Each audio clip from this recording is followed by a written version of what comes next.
मंडल मसीहा श्रद्धेय शरद यादव ने कहा था कि जाति पाति को तोड़ो, जमात को जोड़ो ताकि गरीबों का उत्थान हो सके।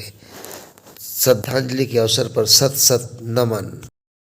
मंडल मसीहा शरद यादव के बीते दिनों पुण्यतिथि गाजीपुर के शहीद पार्क में श्रद्धांजलि सभा के रूप में आयोजित की गई, जिसमें सभी दलों के लोगों ने शिरकत किया और मंडल मसीहा शरद यादव को श्रद्धांजलि दे उनके व्यक्तित्व कृतित्व पर प्रकाश डाला। इस मौके पर लोगों को सम्मानित भी किया गया। वहीं नागरिक अभिनंदन में गाजीपुर के प्रखर वक्ता, वरिष्ठ नेता व समाजवादी आंदोलन के वरिष्ठ समाजवादी नेता दयानंद यादव का सम्मान हुआ। अपने संक्षिप्त भाषण में उन्होंने कहा, पिछड़े दलितों व को झूठा संख्या बल का ढोंग दिखाकर और संसाधन का हवा दिखाकर गरीब वंचितों को हाशिए पर खड़ा कर दिया गया है। इसका न्याय सिर्फ जातीय जनगणना से हो सकता है। उन्होंने कहा, मंडल मसीहा शरद यादव ने कहा था कि वंचितों का विकास, राष्ट्र का विकास चाहते हो तो जाति तोड़ो, जमात बनाओ के सिद्धांत पर आत्मसात करें। उन्होंने क्या कहा, सुने। कठिन है, 89 में सरकार बदलती है, हम लोग कहते थे कि निजाम बदलो इंतजाम बदल जाएगा। उस समय मित्रों, शरद जी के दबाव में, रामविलास पासवान के दबाव में सरकार फेवरिया गई और 12 बजे रात को चौधरी देवीलाल पार्लियामेंट्री बोर्ड के चेयरमैन थे, उनको बर्खास्त किया गया और उप प्रधानमंत्री थे, लेकिन इसकी परवाह नहीं की गई और मंडल कमीशन की रबड़ लागू हुई। इस देश में देश धू धू करके जलने लगा और त्राही मच गया और जवान लड़कियां दहेज के लिए मरती थी, उसको मंडल कमीशन में घसीट कर लाया जाता था। जो रेल से कटकर पड़ता था उसको भी मंडल कमीशन ने तमाम तरह की दुर्व्यवस्थाएं। तो अंत में वीपी सिंह उस समय प्रधानमंत्री थे, उन्होंने कहा कि सेना में नहीं, प्रदेश में नहीं, सरकारें आजाद है। एक तरफ कमंडल की बात आई और एक तरफ मंडल की बात आई, लेकिन धन्यवाद लालू प्रसाद जी को, समस्तीपुर में उस कमांडर की रथ को लोड करके जेल में डालने का काम किया। मेरे मित्रों, देखो हम बीमार हैं लेकिन मन तो बहुत है। इतना जरूर जान लो, अभी पहले स्टेज पर हो हम लोग, एक कदम और चलो तो कुछ सीढ़ी तय होगी, तीसरे कदम पर तुम्हें मंजिल मिलेगी। आजादी लंदन के आकाश से गिरी है और दिल्ली की खजूर पर अटक गई है। इस आजादी को जमीन पर लाओ। और मेरा क्या है, लम्हों में फटा की, सदियों में सजा पाई। मेरे दोस्तों, हमारी गलती का परिणाम हमारे आने वाली नस्लों को न मिले, इसकी चिंता जरूर करो। अगर नहीं करोगे तो निश्चित तौर पर अपना तो सब कुछ गवा के अब होश में आया तो क्या लूट जाओगे।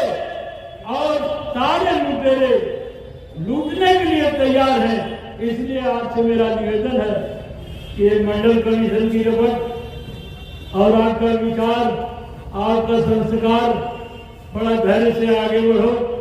क्योंकि मैं कहा ना, देखो चाइना सन 49 में आजाद हुआ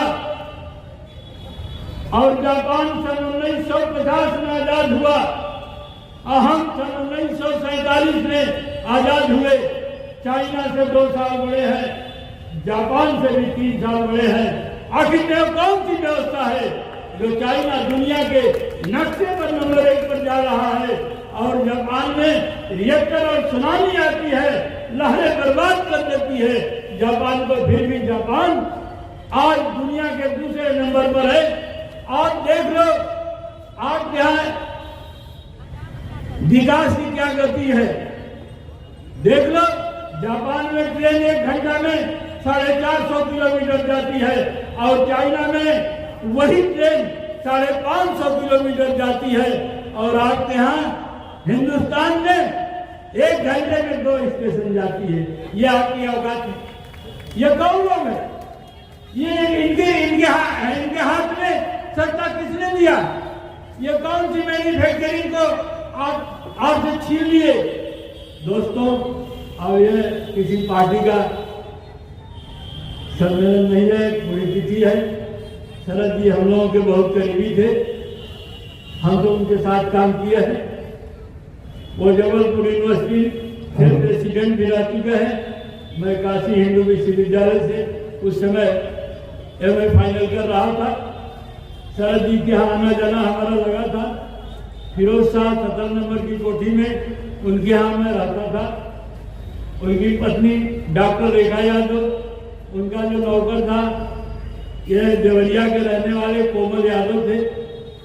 शरद जी वास्तव में बहुत फक्कड़ थे। मित्रों, राजनीति घुमक्कड़ और फक्कड़ करता है, मगर आज की राजनीति इकोनॉमिक टेस्ट हो गई है। ये कैपिटलिस्ट डेमोक्रेसी है। इस डेमोक्रेसी को, इस कैपिटलिस्ट डेमोक्रेसी को और पार्टी इकोनॉमिक टेस्ट को खत्म कैसे करोगे? चंदा जी, आप स्वयं बताइए। आप इस ब्लॉक के प्रमुख रही हैं। आज प्रमुख बनने में क्या स्थिति है? आज जिले का चेयरमैन बनने में क्या स्थिति है? झटके में मैं 2 बार जिला पंचायत भी रहा हूँ। मैं नहीं जानता था कि जिला पंचायत में लोग बिकते हैं। 35-35 लाख एक वोट बिका है। मैं पूछता हूँ ये कौन सी व्यवस्था है जिस व्यवस्था में हम और आप जिंदा हैं? बताइए, ये गरीब लोग वीकर सेक्शन या कम्युनिटी सोसाइटी या कैसे समाज कैसे लड़ेगा? ये तय आपको करना होगा। इसलिए मेरे साथियों, ज्यादा मैं समय नहीं दे पाऊंगा, मैं ज्यादा बोल पाऊंगा। मन में तो बहुत कुछ है, बहुत कुछ करने का है, बोलने का बहुत मन है, मगर मेरी तबीयत खराब है। नहीं तो मैं एक भयानक रोग से पीड़ित हूँ। इसलिए मैं अपनी वाणी को विराम देते हुए आप सभी साथियों का अभिनंदन इसलिए कर रहा हूँ कि हमसे कम नहीं जानकार है आप लोग। सब लोग बैठे हैं मंच पर। ये सारे लोगों का मैं हार्दिक अभिनंदन स्वागत करते हुए विशेषकर पूर्व प्रमुख चंदा यादव और भाई राजेंद्र यादव और गुप्ता जी, ये सब लोगों का, भाई चंद्रमा जी और तमाम आए हुए साथियों का अभिनंदन करते हुए अपनी वाणी को विराम देता हूँ। जय हिंद, जय समाजवाद। दिल्ली विश्वविद्यालय के प्रोफेसर संदीप यादव ने कहा कि श्रद्धेय शरद यादव जी जाति तोड़कर जमात जोड़ने की बात करते थे। मंडल कमीशन की रिपोर्ट लागू करने में शरद यादव जी की बड़ी भूमिका रही है। यदि शरद यादव, लालू यादव, मुलायम सिंह यादव, रामविलास पासवान नहीं होते तो मंडल कमीशन ठंडे बस्ते में पड़ा रहता। उनके द्वारा संसद में दिए गए भाषण प्रेरणा के स्रोत हैं, जो आने वाले पीढ़ी व राजनेताओं के लिए रोल मॉडल साबित होगी। संख्या बल कम रहने पर भी जनता की आवाज़ कैसे उठाई जाती है और मनवाई जाती है, उसका उदाहरण भी उन्होंने उस वक्त पेश किया था।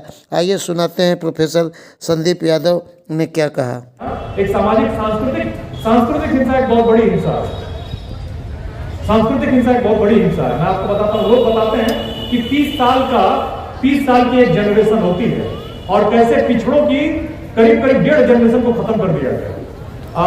पेरियार पर तो मैं बात बहुत नहीं करूंगा क्योंकि मेरे पास बहुत समय नहीं है, लेकिन आपको मैं बताता हूँ कि भारत जब आजाद हुआ 1947 में, उससे बहुत पहले अंग्रेजों ने 1925 में जो पिछड़ा शब्द की डेफिनेशन थी, उसमें से ओबीसी, एससी, एसटी तीनों पिछड़े में शामिल थे। उसमें से दलित और ट्राइबल्स को निकाल दिया क्योंकि उन्होंने देखा कि उनके तो गले में घंटी और कमर में झाड़ू बना हुआ था और उनकी जो चुनौतियां थी छुआछूत से थी, उनका छुआछूत का मसला था, पिछड़ों के साथ उस तरह का नहीं था। क्योंकि अगर उनके साथ जोड़ देते ये लोग तो समाज नहीं चलता, उनको दूध कौन पिलाता। उनको दूध कौन पिलाता? अगर आपसे अछूत का व्यवहार करते हो तो फिर आप दूध लेके पी नहीं सकते थे। दूध पीते तो नहीं पीते तो कमजोर होते, धन नहीं चलता, मिठाई नहीं बनती, खाना नहीं बनता। तो छुआछूत आपसे भी जोड़ सकते थे, लेकिन मजबूरी थी। किसान आप नहीं होते, पूरा अनाज तो पैदा नहीं कर सकते हैं, छुआछूत आपसे नहीं था। उन्होंने क्या किया, तो अंग्रेजों ने दलित और आदिवासियों को डिप्रेस क्लास कहना शुरू किया 1925 में।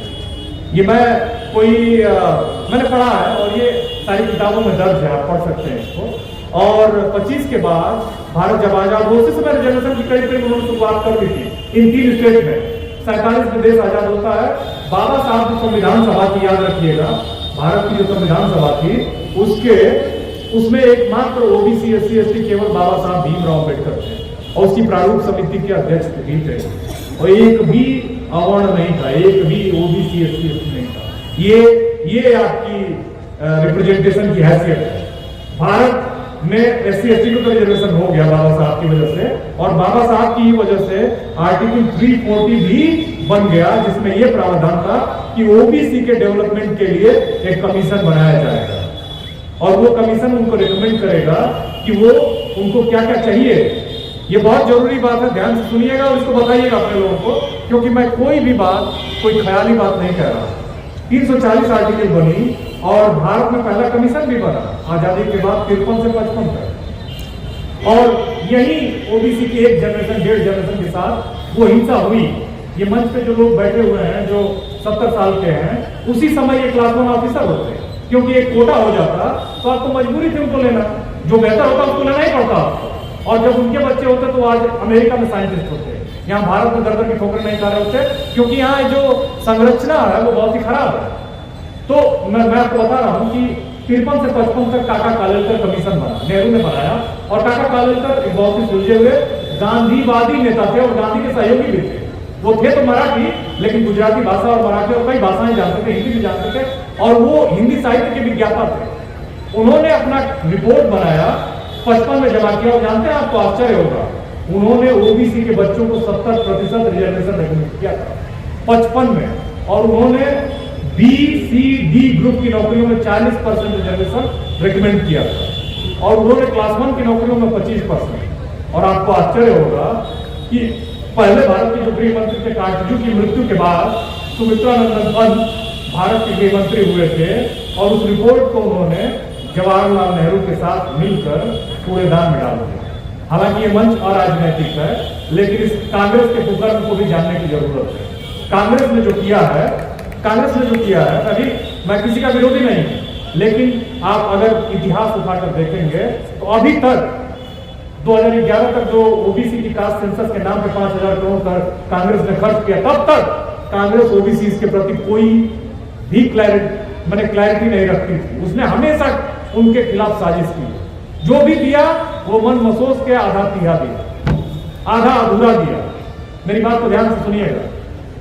जवाहरलाल नेहरू ने और गोविंद वल्लभ पंत ब्राह्मण थे, इलाहाबाद यूनिवर्सिटी से पढ़े थे, भारत के पहले गृह मंत्री थे, पहाड़ों में उत्तराखंड से आते थे, लेकिन उनके पूर्वज महाराष्ट्र से आते थे और वो चित्तपावन ब्राह्मण थे। और बहुत ही बड़ी साजिश की उन्होंने उस रिपोर्ट को कूड़ेदान में इस स्तर पर कि साइंटिफिक ढंग से डेटा इकट्ठा नहीं किया गया, पहली बात।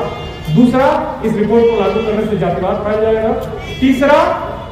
तीसरा कि इस रिपोर्ट को लागू करने की जरूरत नहीं, क्योंकि नेहरू जी ने पंचवर्षीय योजनाएं लागू कर दी, उससे भारत में कम से कम विकास की धारा बहेगी और ये तबका जो अपने आप एम्पावर्ड हो जाएगा, सशक्त हो जाएगा।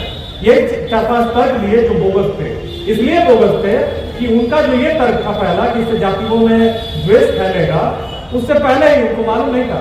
उनको मालूम था, लेकिन एक्चुअली जो उसके लिए लड़ रहे थे, उसके लिए जो लोग लड़ रहे थे उस रिजर्वेशन को लागू कराने के लिए, वो लोग शायद उतना आर्ग्यू नहीं कर पाए और ये लोग अपनी ढिठाई से और बेईमानी से उसको दबा ले गए। क्या था वो? अगर जातिवाद लागू होता तो 25 में मैसूर में, 1902 में कोल्हापुर में और 1919 में तमिलनाडु में हो चुका होता। आपको मालूम है अभी बिहार सरकार ने जातिगत जनगणना करने के बाद 75% रिजर्वेशन किया है। तमिलनाडु में ये बहुत पहले 90 से पहले करुणानिधि ने, बस मैं खत्म करूंगा, उन्होंने इसको 69% कर दिया। आप 69% कर दिया था। और आप इस बात को ध्यान से सुनिए कि कांग्रेस ने कैसे डैमेज किया और ये हुआ। फिर उसके बाद उसके बाद पिछड़ों की दुर्दशा हुई और उनको रिजर्वेशन कम मिलता है। 78 में जनता पार्टी, ये सभी बुजुर्ग बैठे हुए सभी जानते हैं, जनता पार्टी का शासन आता है। मोरारजी देसाई ब्राह्मण, गुजराती ब्राह्मण प्रधानमंत्री बनते हैं, वो भी लालू के बाद बीपी मंडल जो बिहार के थे उनके नेतृत्व में कमीशन बनाते हैं, रिपोर्ट बनती है, 80 में जमा होती है, 31 दिसंबर 1980 को फिर भी वो धूल फाटती है। अंत में जनता दल 1988 में बनता है, राजनीतिक परिस्थितियां बनती हैं, 7 अगस्त 1990 को लागू होता है और उसके बाद भी इंदिरा साहनी जो है वो चली जाती है कोर्ट, 2 साल लटकता है और वो 93 में कायदे से लागू हो पाता है सितंबर में।